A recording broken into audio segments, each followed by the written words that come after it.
ભરૂચમાં કુચણ ગામ ખાતે આદિવાસી સમાજના લોકોને ગ્રામ પંચાયત તરફથી અન્યાય થતો હોવાના આક્ષેપો સાથે કલેક્ટરને આપ્યું આવેદનપત્ર। સમગ્ર વાત તો ભરૂચ જિલ્લાના આમોદ તાલુકાના કુચણ ગામના આદિવાસી સમાજના લોકો આજે હાથમાં પ્લે કાર્ડ લઈ સૂત્રોચ્ચાર સાથે ભરૂચ જિલ્લા કલેક્ટર કચેરી ખાતે આવેદનપત્ર આપવા માટે આવી પહોંચ્યા હતા।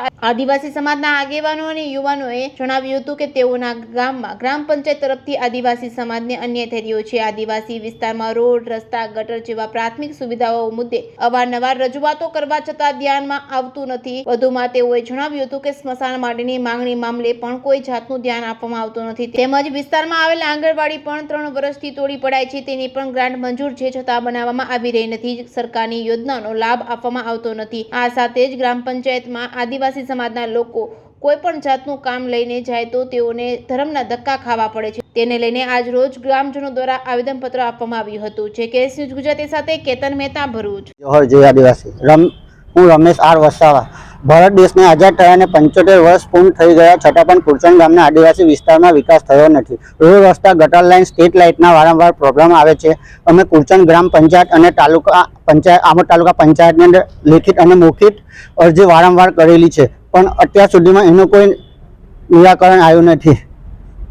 કુચણ ગામના બીજા સમાજની અંદર વિકાસ ગાંડો થયો છે અને આદિવાસી વિસ્તારની અંદર વિકાસ છૂટેલો છે। કુચણ ગામમાં બીજા સમાજના વિસ્તારની અંદર કોઈ બી પ્રોબ્લેમ આવે તો ત્યાં તાત્કાલિક પ્રોબ્લેમ સોલ્વ કરી દેવામાં આવે છે।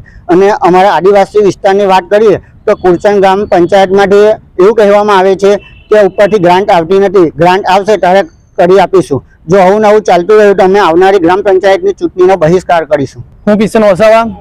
અમારા કુચણ ગામમાં અમારા આદિવાસી વિસ્તારની લગભગ 1000 થી 1200 જેટલી વસ્તી ધરાવીએ છીએ।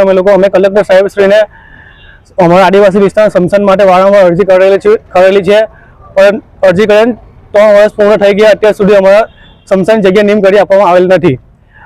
જો હવે 3 મહિનામાં સ્મશાન જગ્યા નિયમ કરી આપવામાં નહીં આવે તો અમે કુચણ ગામના આદિવાસી સમાજમાં કોઈનું બી મૃત્યુ થશે તો અમે કુચણ ગ્રામ પંચાયત કાઢો અન્ય કોઈ જાહેર સ્થળ લાવીને અગ્નિ સંસ્કાર કરીશું।